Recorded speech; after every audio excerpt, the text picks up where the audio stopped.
žodis apibūdina auklėtoją? Nuoširdis. Koks žodis apibūdina auklėtoją? Geriausia. Superinė. Ryški. Žvaigždė. Viela. Nuostabi. Nuoširdi. Auklėtoja būtų gyvūnas, koks būtų ir kodėl? Jinai būtų šuo, nes nežiauriai gera. Katė, nes yra labai graži. Bežionė, nes labai protinga.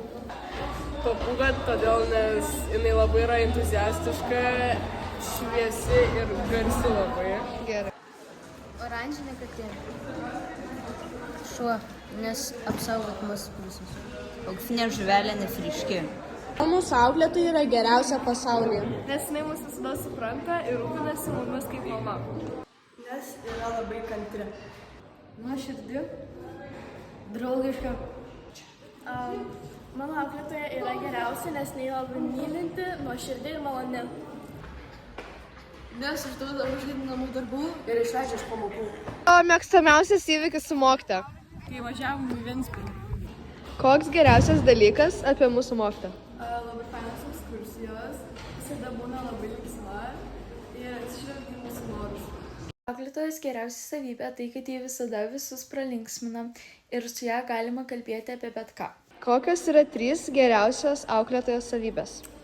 Taip, jūsų auklytės geriausios savybės. Pirma, tai yra smagu leisti laiką kartu tiek užsienyje, tiek Lietuvos sodose. Ir dar mes turim vieną planą chuliganą, kuris tikiuosi pavyks šiais metais.